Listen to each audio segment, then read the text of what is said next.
Hello, welcome to my first camping video. I'm here on a beautiful North Texas day on a pretty calm lake, good for kayaking, good for fishing. A lot of boats on the water today. All sorts of people out on the water, paddle boarders, kayaking, swimmers, and of course fishermen. So should be a good video for you. Filming this part in the day, I'll be stealth camping or boondocking overnight on the coast of the lake here, and it should be good. The weather is nice, about 70 right now. It'll drop to maybe at the lowest 40 degrees maybe, but I'm well set up to survive that. And I've already ate, so I don't have to do any fishing or foraging or any crazy self-reliance stuff like that. I'm not going to be doing that too much on this video. I'm just testing the water, see how it goes and what kind of timing and what it takes to make a video like this. So maybe in the future I'll do more self-reliance, but right now I'm just hanging out with my kayak and the camera, so should be fun. Let's see here. I am not afraid of the weather, not afraid of any animals, because as you can hear, there's a lot of construction going on, so the forest has been clear cut around the lake. You got stuff going on the railroad right now. That's the construction at the moment, but you know, it's just a concrete paradise they're making around this lake, so doesn't even seem like that serene of a place. Heck, there are helicopters flying all over, and that might have something to do because a helicopter just crashed about 6 hours ago, and one person is supposedly fatally wounded. And then, you know, an hour later, you see just helicopters tootling around, like not reporters or healthcare providers, just, you know, there's going on as business as usual. It's weird. So it's a weird lake. It's kind of stuck in the middle of the suburbs, but it's pretty big, pretty popular for fishing, and I'm gonna enjoy my time on the water today. 2, 1. And before we start the rest of the video, I'd like to give a quick shout out to my inspirations for camping videos and filming them. I've watched a lot of Steve Wallace, big inspiration for me. He's a great Canadian boondocker, stealth camper. Amazingly entertaining gentleman. Loves his step twos, and I can appreciate a man of that character. And I also like Corporal's Corner. He's Corporal Kelly. Forget his first name, but he's in the Eastern Seaboard, and he makes great self-reliance videos. So those two guys inspired me to pick up the camera, and we'll see where I take it. All right, so I'm set up in the campsite for tonight. I got the tents pretty modest, you know. I have the tent here. I got a pretty good spot on the water. I have the tent, which is it's a cot and a tent combo. It has a screen netting on right now. I'll set it up a bit better later, but it's good.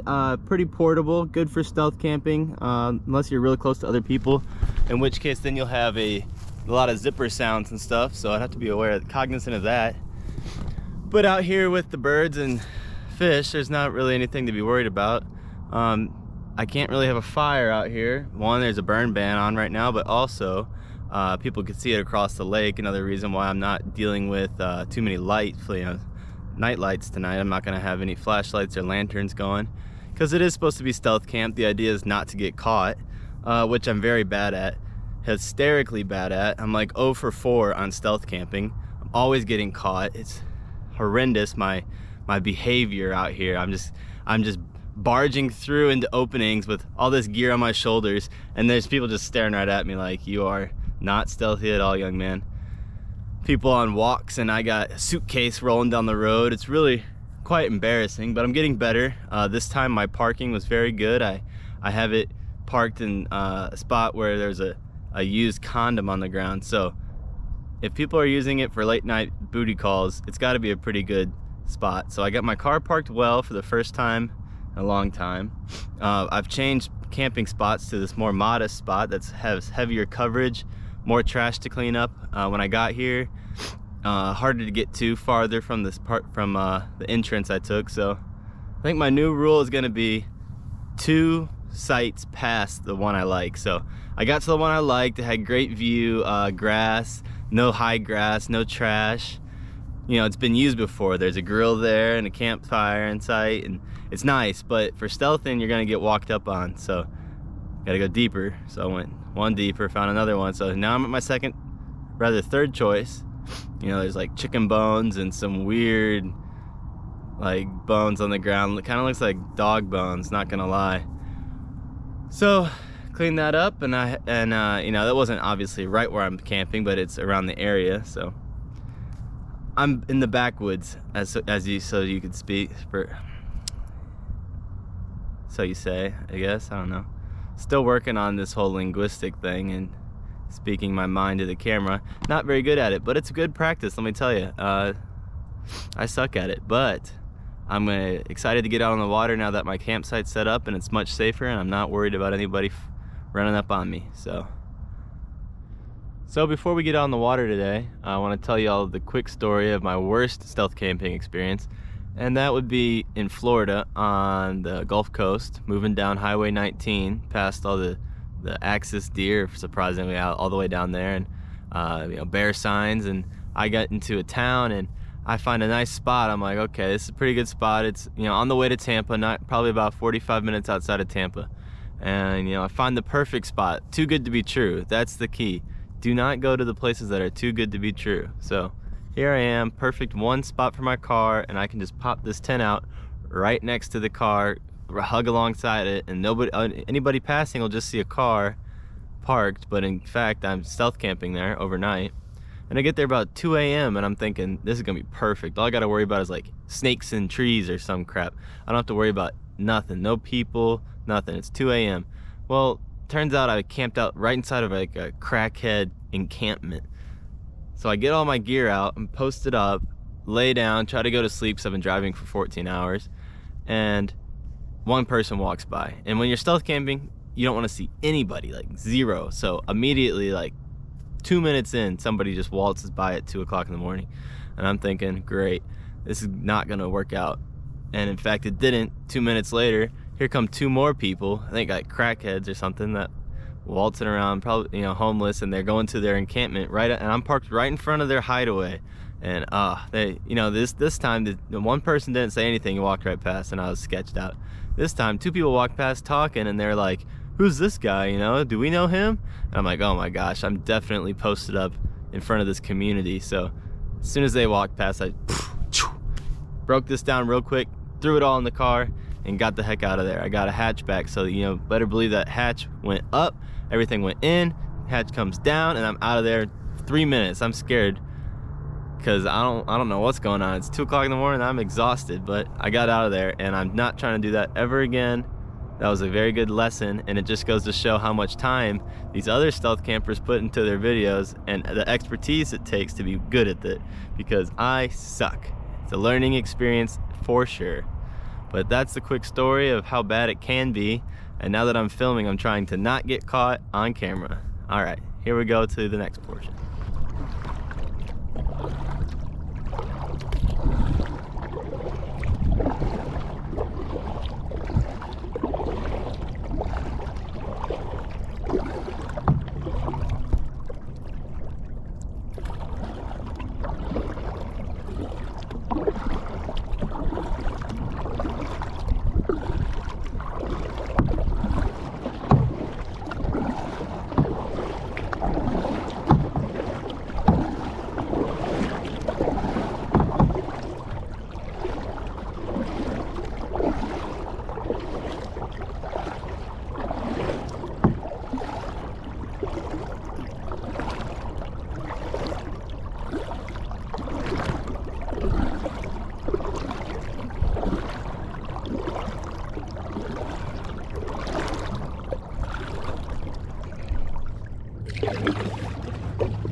So here I am. I've made it to the sunken bridge.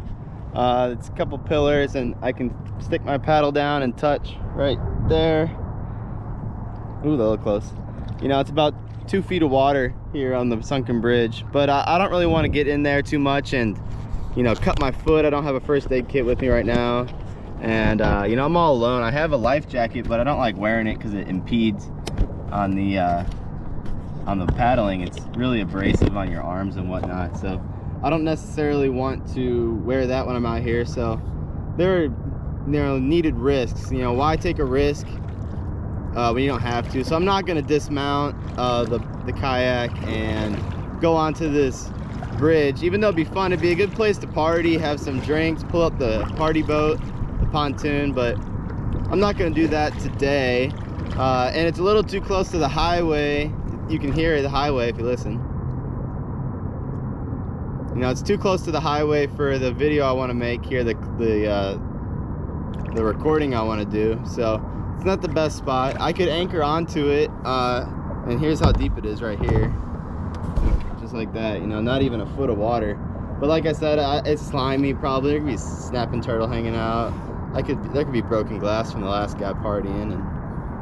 But you know, I have a lot of options. I could anchor onto this. I could anchor onto a tree. I could actually drop a real anchor, which I have here. Or, you know, I could just go onto a shore and go ashore. So there's all sorts of stuff you can do as far as resting when you're paddling. But I think we're just gonna go out to a tree in the middle of the lake where it's most quiet and calm and get some good footage. So that's what we're gonna do. This is Edgar Allan Poe's Message in a Bottle, written 1831. After many years spent in foreign travel, I sailed in the year of 18 from the port of Batavia in the rich and populous island of Java on a voyage to the archipelago islands. I went as a passenger, having no other inducement than a kind of nervous restlessness which haunted me as a fiend.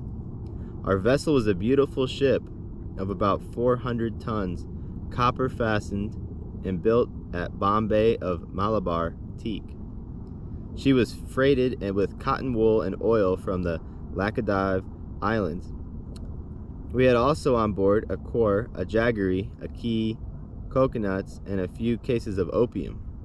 The stowage was clumsily done, and the vessel consequently crank.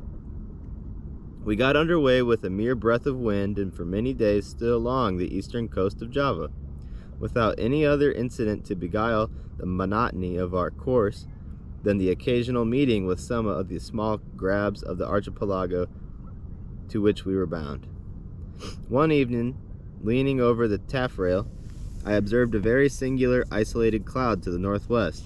It was remarkable, as well from its color as it was from its being the first we had seen since our departure from Batavia. I watched it attentively until sunset, when it spread all at once to the eastward and westward, girding in the horizon with a narrow strip of vapor and looking like a long line of low beach. My notice was soon afterward attracted by the dusky red appearance of the moon and the peculiar character of the sea. The latter was undergoing a rapid change, and the water seemed more than usually transparent. Although I could distinctly see the bottom, yet heaving the lead, I found the ship in 15 fathoms. The air now became intolerably hot and was loaded with spiral exhalations similar to those arising from heated iron. As night came on, every breath of wind died, and a more entire calm it is impossible to conceive. The flame of a candle burned until upon the poop, without the least perceptible motion, and a long hair held between the finger and the thumb hung without the possibility of detecting a vibration. However, as the captain said, he could perceive no indication of danger, and as we were drifting in the bodily to shore, he ordered the sails to be furled and the anchor let go. No watch was set, and the crew consisting and no watch was set, and the crew, consisting principally of Malays, like Malaysian, not the verb, stretched themselves deliberately upon the deck. I went down below not without a full presentiment of evil. I went below, not without a full presentiment of evil. Indeed, every appearance warranted me in apprehending a simoon. I told the captain of my fears, and he paid no attention to what I said, and left me without deigning to give a reply. My uneasiness, however, prevented me from sleeping, and about midnight I went up on deck. As I placed my foot upon the upper step of the companion ladder, I was startled by a loud humming noise, like that occasioned by the rapid revolution of a mill wheel, and before I could ascertain its meaning, I found the ship quivering to its center. In the next instant, a wilderness of foam hurled us upon our beam ends, and rushing over us afore and aft, swept the entire decks from stem to stern. The extreme fury from the blast proved in a great measure the salvation of the ship. Although completely waterlogged, yet, as her masts had gone by the board, she arose after a minute, heavily from the sea, and staggering a while beneath the immense pressure of the tempest, finally righted. By what miracle I escaped destruction, it is impossible to say. Stunned by the shock of water, I found myself, upon recovery, jammed in between the stern post and the rudder. With great difficulty I regained my feet and looked dizzily around. Was at first struck with the idea of our being among breakers, so terrific, upon the wildest imagination, was the whirlpool of mountainous and foaming ocean, within which we were engulfed. After a while I heard the voice of an old Swede, who had shipped with us at the moment of leaving port. I hallooed to him with all my strength, and presently he came reeling aft. We soon discovered that we were the sole survivors of the accident. All on deck, with the exception of ourselves, had been swept overboard. The captain and the mates must have perished while they slept, for the cabins were deluged with water. Without assistance, we could expect to do little for the security of our ship, and our exertions were at first paralyzed by the momentary expectation of going down. Our cable had, of course, parted like pack thread at the first breath of a hurricane, or we should have been instantaneously overwhelmed. We scudded with frightful velocity before the sea, and the water made clear breaches over us. The framework of our stern was shattered excessively, and in almost every respect we had received considerable injury. But to our extreme joy, we found the pumps unchocked, and that we had made no great shifting of our ballast. The main fury of the blast had already blown over, and we apprehended little danger from the violence of the wind, but we looked forward to its total cessation with dismay, well believing that in our shattered condition we should inevitably perish in the tremendous swell which would ensue. But this very just apprehension seemed by no means likely to be soon verified. For 5 entire days and nights, during which our only subsistence was a small quantity of jaggery procured with great difficulty from the forecastle, the hulk flew at a rate defying computation before rapidly succeeding flaws of wind, which, without equaling the first violence of the simoon, were still more terrific than any tempest I had ever before encountered. Our course for the first 4 days was, with trifling variations, southeast and by south, and we must have run down the coast of New Holland. On the 5th day, the cold became extreme. Although the wind had hauled around a point more toward the northward, the sun arose. On the 5th day, the cold became extreme, although the wind had hauled round a point more toward the northward. The sun arose with a sickly yellow luster, and clambered very few degrees above the horizon, emitting no decisive light. There were no clouds apparent, yet the wind was upon the increase, and blew with a fitful and unsteady fury. About noon, as nearly as we could guess, our attention was again arrested by the appearance of the sun. It gave out no light, properly so called, but a dull and sullen glow without reflection, as if all its rays were polarized. Just before sinking within the turgid sea, its central fires suddenly went out, as if hurriedly extinguished by some unaccountable power. It was a dim, silver-like rim alone, as it rushed down the unfathomable ocean. We waited in vain for the arrival of the sixth day.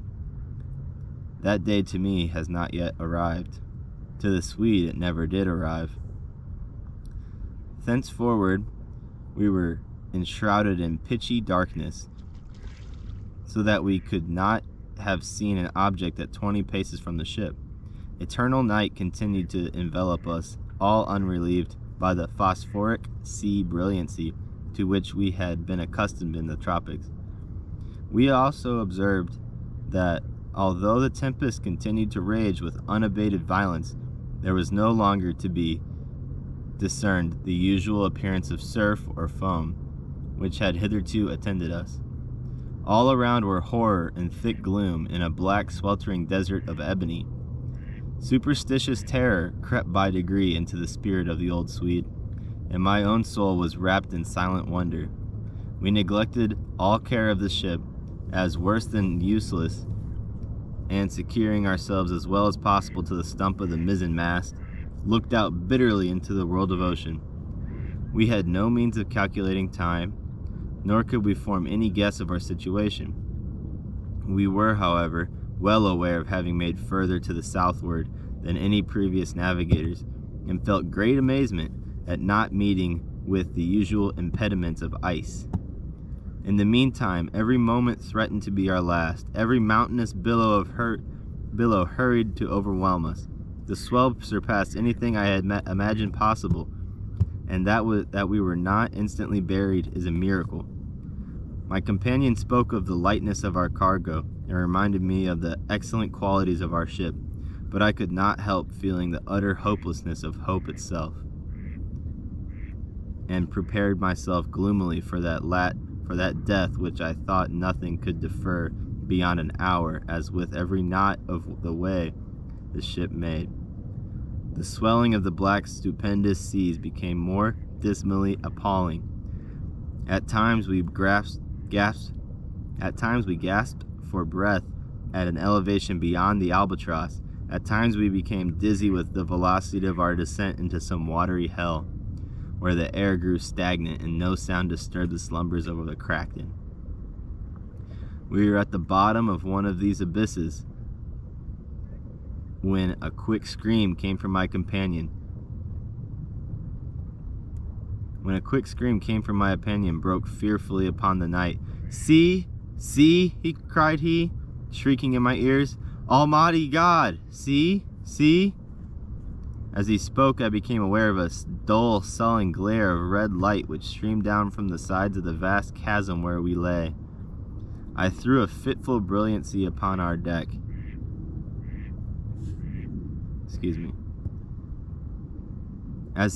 I'll go back a bit. So the old Swede screams, "See, see," cried he, shrieking in my ears. "Almighty God, see, see." As he spoke, I became aware of a dull, sullen glare of red light which streamed down from the sides of the vast chasm where we lay, and threw a fitful brilliancy upon our deck. Casting my eyes upward, I beheld a spectacle which froze the current of my blood. At a terrific height, directly above us, and upon the very verge of the precipitous descent, hovered a gigantic ship of perhaps 4,000 tons. Although upreared upon the summit of a wave more than 100 times her own altitude, her apparent size still exceeded that of any ship of the line or East Indiaman in existence.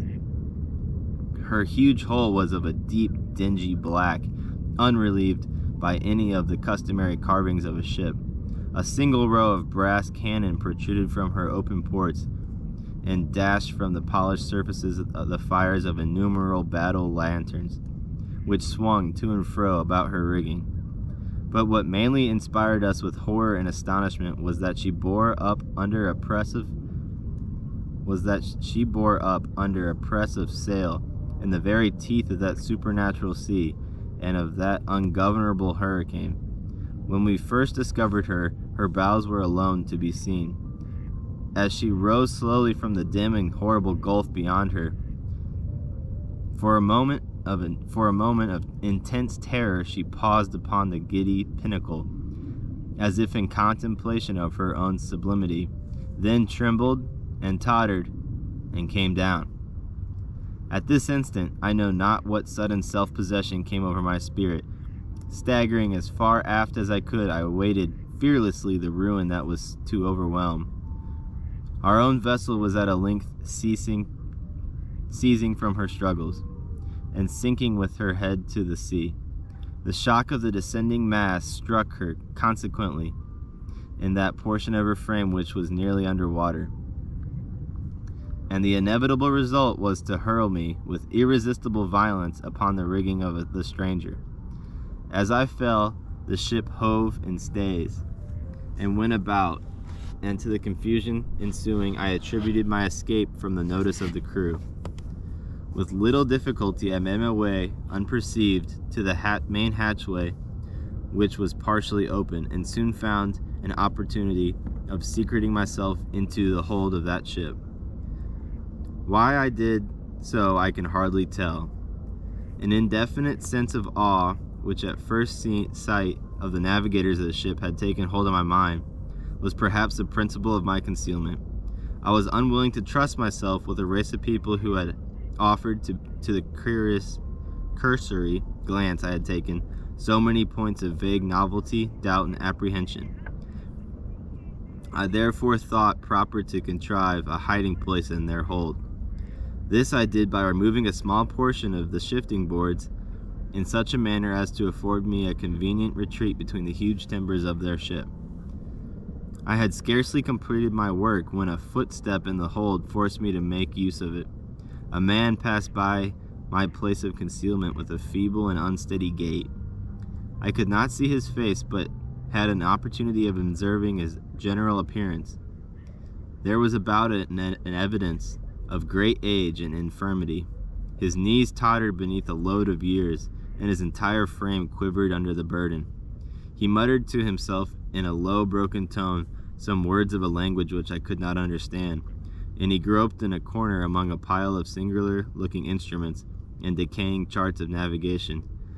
His manner was a wild mixture of peevishness of second childhood and the solemn dignity of a god. At length he went on deck, and I saw him no more. A feeling for which I have made no name has taken possession of my soul. This is much later. A feeling for which I have no name has taken possession of my soul, a sensation that I will admit of no analysis, to which the lessons of bygone time are inadequate, and for which I fear futurity itself will offer me no key. Oh no. So basically he's flown from one ship and he's been cast onto the other and he's hiding. I lost my place.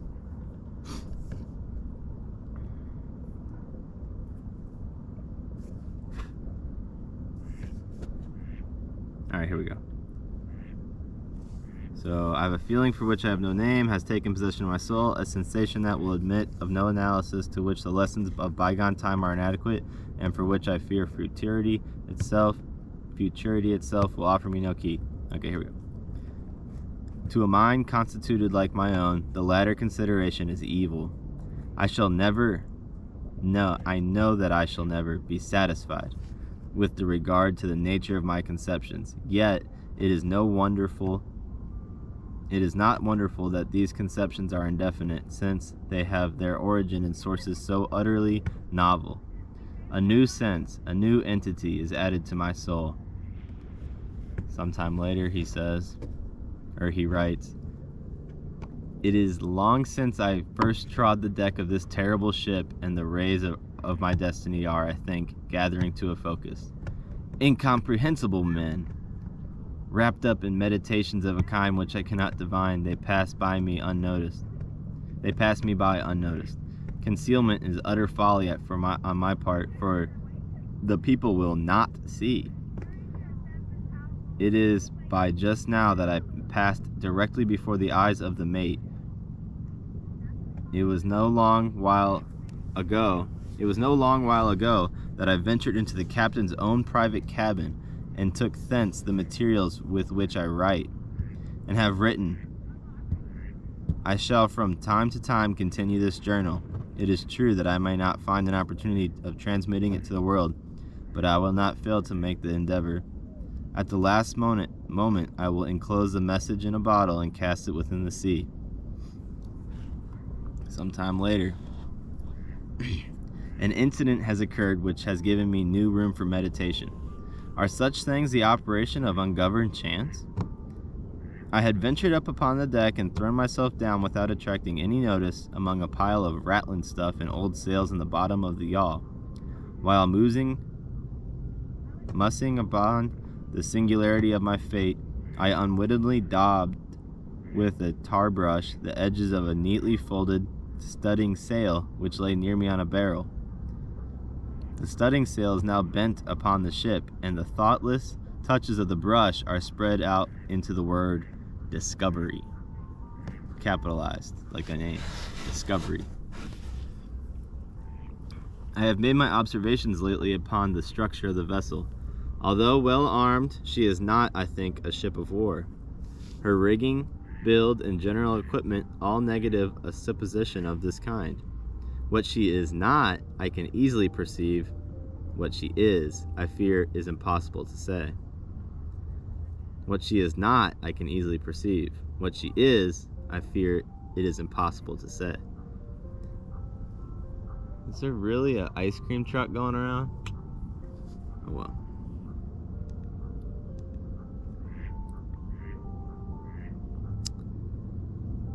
I know not how it is, but in scrutinizing her strange model and singular cast of spars, her huge size and overgrown suits of canvas, her severely simple bow and antiquated stern, there will occasionally flash across my mind a sensation of familiar things, and there is always mixed upon with such indistinct shadows of recollection an unaccountable memory of the foreign chronicles in ages long ago. I have been looking at the timbers of the ship. She is built of a material to which I am a stranger. There is a peculiar character about the wood which strikes me as rendering it unfit for the purpose to which it has been applied. I mean its extreme porousness, considered independently of the worm-eaten condition, which is a consequence of navigation in these seas, and apart from the rottenness attendant upon age. It will appear perhaps an observation somewhat over-curious, but this would have every characteristic of Spanish oak, if Spanish oak were distended by any unnatural means. In reading the above sentence, a curious apothegm of the old weather-beaten Dutch navigator comes upon my recollection. The Dutch navigator said, "It is as sure as there is a sea where the ship itself will grow in bulk like a living body of the seaman." Next entry. About an hour ago, I made bold to trust myself among a group of the crew. They paid no manner of attention, and although I stood in the very midst of them all, seemed utterly unconscious of my presence. Like the one I had first seen in the hold, they all bore about them the marks of a hoary old age. Their knees trembled with infirmity, their shoulders were bent double with decrepitude, their shriveled skins rattled in the wind, their voices were low, tremulous, and broken. Their eyes glistened with the rime of years. and their gray hairs were streamed terribly in the tempest.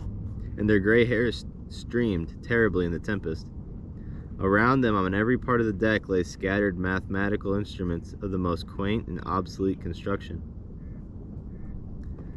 Next entry says, I mentioned some time ago the bending of a studding sail. From that period, the ship, being thrown dead off the wind, has continued her terrific course due south, with every rag of canvas packed upon her, from her truck to her low studding sail booms, and rolling every moment her top gallant yard arms into the most appalling hell of water which it can enter into the mind of man to imagine. I have just left the deck, where I find it impossible to maintain a footing, although the crew seem to experience little inconvenience. It appears to me a miracle of miracles that our enormous bulk is not swallowed up at once and forever. We are surely doomed to hover continually upon the brink of the eternity without making the final plunge into the abyss. From billows 1,000 times more stupendous than any I have ever seen, we glide away with the facility of the arrowy seagull, and the colossal waters rear their heads above us like demons of the deep. But like demons confined to simple threats and forbidden to destroy, I am led to attribute these frequent escapes to only the natural cause which can account for such effect. I must suppose the ship to be within the influence of some strong current or impetuous undertow. Next entry says, I have seen the captain face to face, and in his own cabin, but as I expected, he paid me no attention. Although in his appearance there is to be a casual observer, nothing which might bespeak him more or less a man, still a feeling of irrepressible reverence and awe mingled with the sensation of wonder with which I regarded him. In stature he is nearly my own height, that is, about 5 feet 8 inches. He is of a well-knit and compact frame of body, neither robust nor remarkable otherwise. But it is the singularity of the expression which reigns upon the face. It is the intense, the wonderful, the thrilling evidence of old age, so utter, so extreme, which excites within my spirit a sense and sentiment of ineffable. His forehead, although little wrinkled, seems to bear upon it the stamp of a myriad of years. His gray hair are records of the past, and his grayer eyes are sibyls of the future. The cabin floor was thickly strewn with strange iron-clasped folios and moldered instruments of science and obsolete, long-forgotten charts. His head was bowed down upon his hands, and he pored with a fiery, unquiet eye over a paper which I took to be a commission, and which at all events bore the signature of a monarch. He murmured to himself as if the first seaman whom I saw in the hold. He murmured to himself, as did the first seaman whom I saw in the hold, although some low, peevish syllables of a foreign tongue, and although the speaker was close to at my elbow, his voice seemed to reach my ears from the distance of a mile. Next entry. The ship and all in it are imbued with the spirit of eld. The crew glide to and fro like ghosts of buried centuries. Their eyes have an eager and uneasy meaning, and when their figures fall athwart my path in the wild glare of their battle lanterns, I feel as if never felt before. Although I have been all my life a dealer of antiquities, I have imbibed the shadows of fallen columns at Baalbek and Tadmor and Persepolis until my very soul has become a ruin. Next entry. When I look around me, I feel ashamed of my former apprehension. If I trembled at the blast which has hitherto attended us, shall I not stand aghast at a wearing of wind and ocean to convey any idea of which the word tornado and simoon are trivial and ineffective? All in the immediate vicinity of the ship is the blackness of eternal night and a chaos of foamless water. But about a league on either side of us may be seen indistinctly and at intervals stupendous ramparts of ice towering away into the desolate sky and looking like walls of the universe. As I imagine, the ship proves to be in a current, and if that appellation can properly be given to a tide, which, while howling and shrieking by the white ice, thunders on to the southward with a velocity like the headlong dashing of a cataract.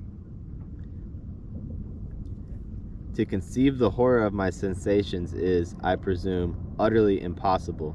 Yet, as a curiosity to penetrate the mysteries of these awful regions predominates even over my despair, and will reconcile me to the most hideous aspect of death. It is evident that we are hurrying onward to some exciting knowledge, some never to be imparted secret, whose attainment is destruction. Perhaps this leads us to the southern pole itself. It must be confessed that a supposition apparently so wild has every probability in its favor. The crew pace the deck with unquiet, tremulous step, but there is upon their countenance and expression more of the eagerness of hope than the apathy of despair. In the meantime, the wind is still in our poop, and as we carry a crowd of canvas, the ship is at times lifted bodily out of the sea. Oh, horror upon horror! The ice opens suddenly to the right and to the left, and we are whirling dizzily in immense concentric circles round and round the borders of a gigantic amphitheater, the summit of whose walls is lost in the darkness and the distance. But little time will be left me to ponder upon my destiny.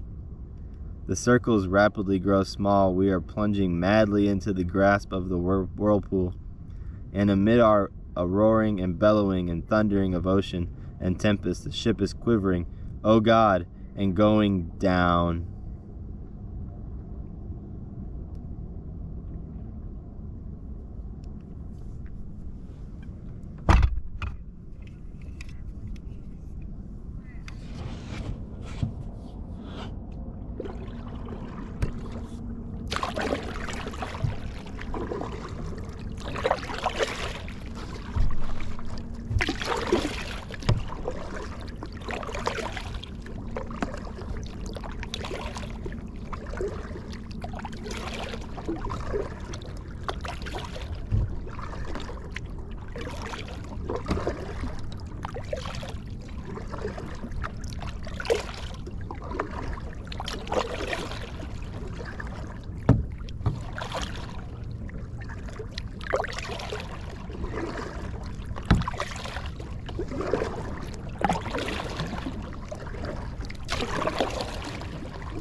So here my night ends with a citronella candle behind a light block piece of rock that I fashioned to stop any extra light, and a MRE, and then here's the rack all finished.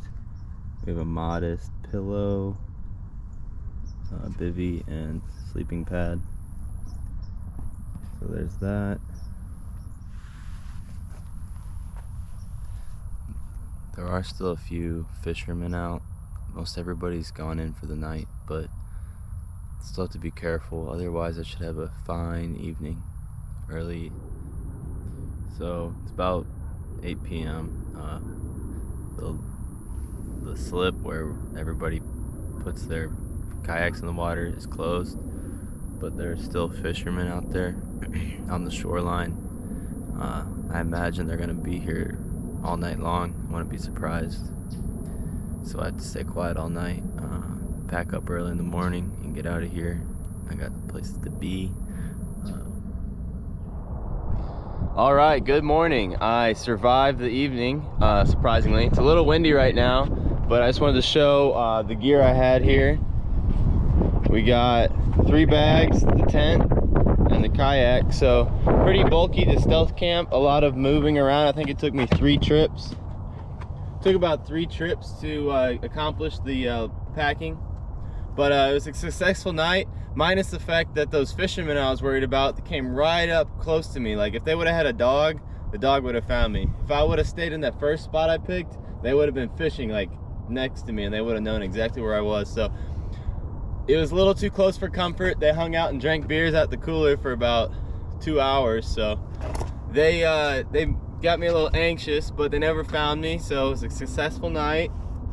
And it was pretty fun. I got a good 8 hours and now I gotta go do the rest of the day. So thanks for sticking around, and there'll be more videos to come. So thanks, later guys.